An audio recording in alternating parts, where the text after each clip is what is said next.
안녕하세요. 말씀 한 줌. 오늘은 호세아 8장 1절에서 14절 말씀을 함께 보도록 하겠습니다. 본문을 읽을게요. 나팔을 내 입에 댈지어다. 원수가 독수리처럼 여호와의 집에 덮치리니 이는 그들이 내 언약을 어기며 내 율법을 범함이로다. 그들이 장차 내게 부르짖기를 나의 하나님이여 우리 이스라엘이 주를 아나이다 하리라. 이스라엘이 이미 선을 버렸으니 원수가 그를 따를 것이라. 그들이 왕들을 세웠으나 내게서 난 것이 아니며 그들이 지도자들을 세웠으나 내가 모르는 바이며 그들이 또 그 금으로 자기를 위하여 우상을 만들었나니 결국은 파괴되고 말리라. 사마리아여 내 송아지는 버려졌느니라. 내 진노가 무리를 향하여 타오르나니 그들이 어느 때에야 무죄하겠느냐. 이것은 이스라엘에서 나고 장인이 만든 것이라. 참신이 아니니 사마리아의 송아지가 산산조각이 나리라. 그들이 바람을 심고 광풍을 거둘 것이라. 심은 것이 줄기가 없으며 이삭은 열매를 맺지 못할 것이요 혹시 맺을지라도 이방 사람이 삼키리라. 이스라엘은 이미 삼켜졌은즉 이제 여러 나라 가운데에 있는 것이 즐겨 쓰지 아니하는 그릇 같도다. 그들이 홀로 떨어진 들나귀처럼 아수르로 갔고 에브라임이 값주고 사랑하는 자들을 얻었노라. 그들이 여러 나라에게 값을 주었을지라도 이제 내가 그들을 모으리니 그들은 지도자의 임금이 지워준 짐으로 말미암아 쇠하기 시작하리라. 에브라임은 죄를 위하여 제단을 많이 만들더니 그 제단이 그에게 범죄하게 하는 것이 되었도다. 내가 그를 위하여 내 율법을 만가지로 기록하였으나 그들은 이상한 것으로 여기도다. 그들이 내게 고기를 제물로 드리고 먹을지라도 여호와는 그것을 기뻐하지 아니하고 이제 그들의 죄악을 기억하여 그 죄를 벌하리니 그들은 애굽으로 다시 가리라. 이스라엘은 자기를 지으신 이를 잊어버리고 왕궁들을 세웠으며 유다는 견고한 성읍을 많이 쌓았으나 내가 그 성읍들에 불을 보내어 그 성들을 삼키게 하리라. 아멘. 오늘 본문은 이스라엘의 멸망이 예고되는 본문이라고 볼 수 있습니다. 오늘 1절을 보시면 독수리가 여호와의 집을 친다고 하잖아요. 독수리가 먹이를 향해서 날아가는 것은 전심으로 내리꽂듯이 갑니다. 그만큼 빠르게 맹렬하게 멸망이 달려온다는 것을 표현했다고 이렇게 볼 수가 있어요. 본문을 이런 배경을 두고 잠시 살펴보도록 하겠습니다. 먼저 나팔은 전쟁의 신호라고 제가 말씀드렸었죠. 하나님이 지금 심판을 선포하시는 나팔을 불고 계십니다. 독수리처럼 오는 원수는 우리가 역사를 통해서 알게 되었죠. 아수르를 상징하는 거거든요. 그러니까 이들이 북이스라엘을 급습할 거라는 거예요. 왜요? 그들이 내 언약을 어기며 내 율법을 범함이로다 라고 명백하게 기록하고 있습니다. 언약을 어긴 것, 곧 약속을 어긴 것입니다. 원수가 독수리처럼 들이닥치면 이스라엘이 어떻게 반응할까요? 하나님을 안다 이렇게 말하면서 하나님께 부르짖는다 라고 말합니다. 그러나 실제적으로는 하나님을 버린 상태예요. 선을 버렸다고 하잖아요. 말하는 것과 살아가는 것이 완전히 분리된 신앙이라는 거죠. 그러니까 심판이 임할 수밖에 없습니다. 북이스라엘의 왕권에 대해서도 지적하시는데 왕들을 세웠지만 내게서 난 것이 아니다 이렇게 말씀하시거든요. 정치적으로 하나님과 멀어진 것을 지적합니다. 하나님께 묻지 않고 왕을 세웠잖아요. 아니 오히려 하나님 앞에서 스스로 자립을 추구하면서 하나님을 배제시켰다고 볼 수가 있어요. 은과 금으로 자기를 위해서 우상을 만들었다 이렇게 표현하시잖아요. 그 시작이 5절에 나오는 송아지입니다. 이 송아지는 북이스라엘이 세워질 때부터 베델과 단에 세웠었죠. 북이스라엘 우상숭배의 근원이기도 하잖아요. 그러니까 사마리아의 송아지가 산산조각 나리라는 하나님의 말씀이 이해가 갑니다. 7절을 보세요. 그들이 바람을 심고 광풍을 거둘 것이라. 심은 것이 줄기가 없으며 이삭은 열매를 맺지 못할 것이요 혹시 맺을지라도 이방 사람이 삼키리라 이렇게 기록하잖아요. 헛된 것을 추구하면 파멸을 거둔다는 뜻인데 농사의 은유를 통해서 결실 없는 헛수고가 될 것을 표현하고 있어요. 그러니까 지금으로 말하자면 투자라는 명목하에 탐욕을 심었는데 홀라당 다 까먹고 없다는 거예요. 하나님 아닌 것을 심어서 광풍 같은 재앙을 거두게 되었다는 겁니다. 8절에서 10절을 보시면 이스라엘이 애국과 아수르 사이에서 갈팡질팡하면서 생존하려고 했던 모습을 그려내고 있습니다. 그런데 그 결과는 뭐였나요? 쓸모없는 그릇 같게 되었어요. 또 아수르로 가서 홀로 떨어진 들나귀와 같다고 합니다. 이거는 완고하고 고집이 많은 것을 의미하거든요. 그러니까 자기 뜻대로 살겠다는 말입니다.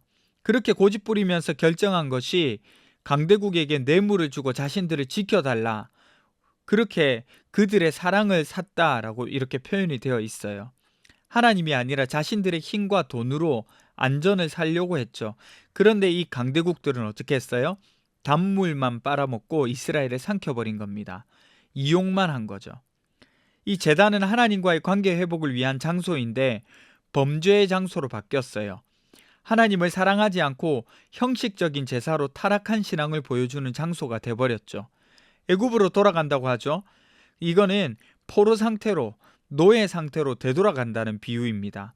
출애굽의 은혜가 없어지는 거죠. 그리고 결국에는 14절을 보세요. 이스라엘은 자기를 지으신 이를 잊어버리고 왕궁들을 세웠으며 유다는 견고한 성읍을 많이 쌓았으나 내가 그 성읍들에 불을 보내어 그 성들을 삼키게 하리라. 이게 이제 문제의 본질입니다. 자기 지으신 이를 잊었다. 하나님을 잊고 눈에 보이는 것을 의지하면서 살았던 백성들. 그러나 곧 그것들이 모두 불타게 되고 심판받게 되는 일들을 겪게 된다는 거죠. 여러분, 오늘 본문 말씀을 통하여서 우리가 기억해야 할 거는요, 하나님 없는 성공은 곧 무너진다는 거예요. 그래서 우리는 사실은 하나님과 멀어지는데 더 잘 되잖아요. 그러면 좋아할 것이 아니라 두렵고 무서워해야 합니다. 우리의 집이나 우리가 어떤 구축해 놓은 시스템이나 혹은 교회나 부나 뭐든지 간에 하나님 없이 세운 것들은 하나님이 무너지게 하신다는 거예요. 그것들이 우리에게 안정과 보호막이 될 것 같지만 아니라는 거죠. 우리의 최종적인 보호처는 하나님이라는 사실을 잊지 마셔야 해요.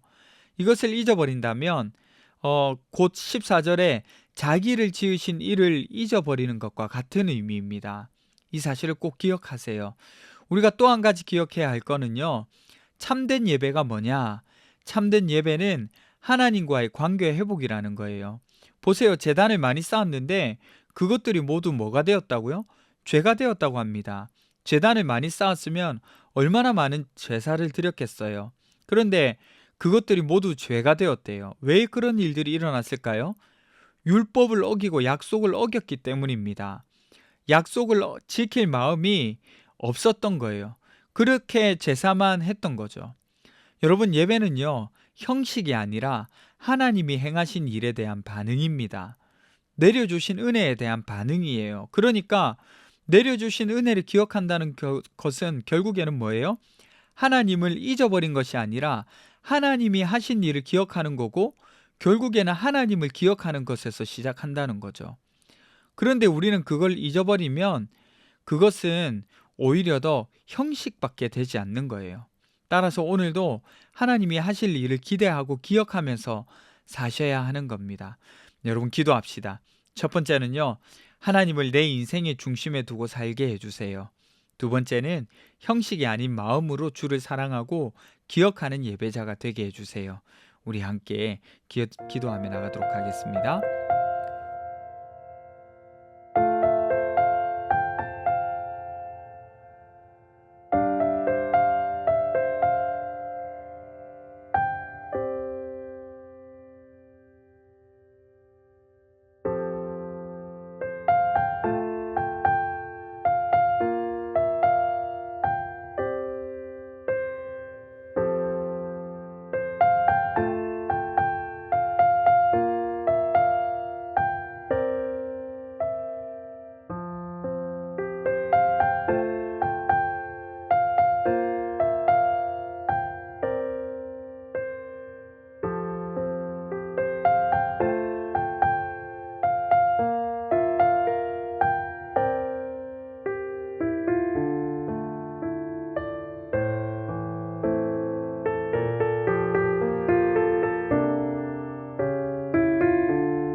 하나님, 오늘도 내 인생의 중심에 하나님을 두고 살게 해주십시오.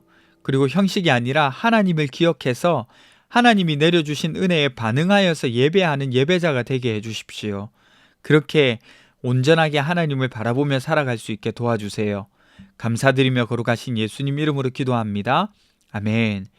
여러분, 오늘도 하나님께서 하실 일을 기대하면서 살아갈 수 있는 귀한 하루 되셨으면 좋겠습니다.